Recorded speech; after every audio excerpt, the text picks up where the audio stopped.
appropriate time. Senator Sanders. Thank you, Mr. Chairman. This amendment that I'm offering is quite simple and very straightforward.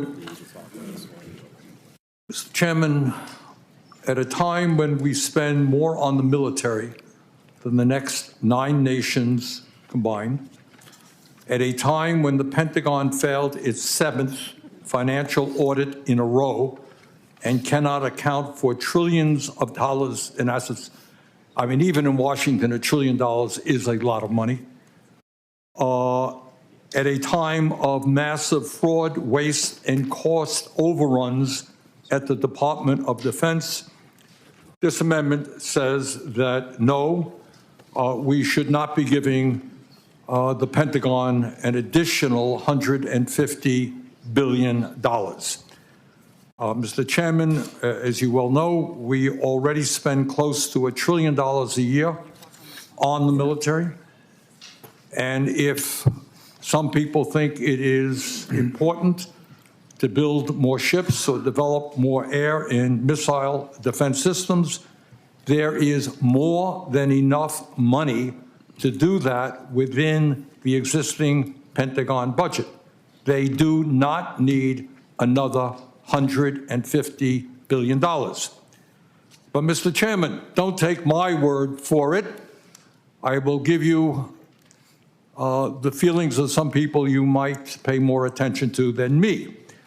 The President of the United States, Donald Trump, vowed to cut the bloated Pentagon budget. He said, quote, "Let's check the military. We're going to find billions, hundreds of billions of dollars in fraud and abuse." End of quote. Well, that's not Bernie Sanders, that is Donald Trump. And I know that on the other side of the aisle, we take what Mr. Trump says very, very seriously. Mike Waltz, President Trump's national security advisor, recently told NBC, quote, "The American people have said enough. Enough with the bloat and the waste and the debt. We do need to go in there and absolutely reform the Pentagon's acquisition process." Last but not least, my good friend Elon Musk, who is currently running the United States government. And what Mr. Musk says is that the Pentagon has little, quote, has little idea how its annual budget of more than $800 billion is spent. Mr. Musk, let's talk about the waste. I know, I would hope, I was a mayor and we went after waste and there was a lot of it and there's waste in the federal government. I think no one denies that. But if you're going to talk about waste in the federal government, don't just go after what goes on in programs that impact working people. Take a hard look at what the military-industrial complex is doing. Fiscal year 2022, Navy auditors found $4.4 billion in untracked inventory. Well, they simply lost $4 billion. Let's talk about fraud. In recent years, major defense contractors have paid many billions of dollars in fines or related settlements for fraud or misconduct. In October, Raytheon was fined $950 million for inflating bills, lying about costs, and paying bribes to secure foreign business. In June, Lockheed Martin was fined $70 million for overcharging the Navy for aircraft parts. Let's talk about cost overruns. No, I trust that you're sincere. We want a cost-effective government. I trust nobody here wants to see waste. But how can you talk about spending another $150 billion when you got the largest agency in the country full of waste and fraud? Cost overruns. The F-35, the most expensive weapon system in history, has run up hundreds of billions of dollars in cost overruns, et cetera, et cetera. So, my friends, and I say this very sincerely because I trust that all of us want to deal with waste and fraud in a bloated bureaucracy. But if you're going to do that, the first area you look at is a bloated defense budget, and the idea of adding $150 billion more makes 0 sense to me. Thank you, Mr. Chairman.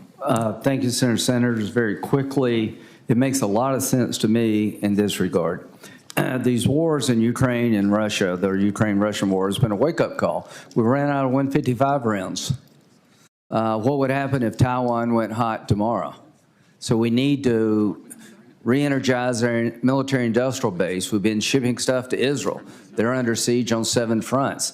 What I've learned from these conflicts, that America needs to increase its military-industrial capability. We need to be smarter. Drones seem to be fashionable. To my friends from Virginia, y'all are great Navy guys. We got 296 ships. At the end of the decade, we're going to have 297. China's got 450. We need more ships. So that's going to take more money, but we will look at cutting waste in the Pentagon, Mr. I'm Chairman, sure. can I just briefly respond? Yeah, just a second. Look, I will. we can argue, and I'm not an expert on this, what the military needs, okay? But before you add more money, why don't you get rid of the waste and the fraud? Let them get rid of that. Because, right, if I may reclaim a time, Yeah. because we're in multiple wars. We're at war. ISIS is reemerging. So the technology, we need to keep them over there so they can't get here. We need to help allies that have been under a lot of strain. We're at 2.9% of GDP on defense in 2025. That's the lowest we've been in decades, at a time when I think the threats would justify more spending. I appreciate you. You're consistent. We have a different view of what it takes to defend America. You're right about waste. But I am telling you, half the budget is personnel cost. Does anybody here want to change the personnel? Do we want to pay people less, give them less benefits? So really half the budget is locked in with personnel costs. I think we need more capability. We need it now. That's why we're doing $150 billion. I oppose the amendment. Time has expired. Next will be Senator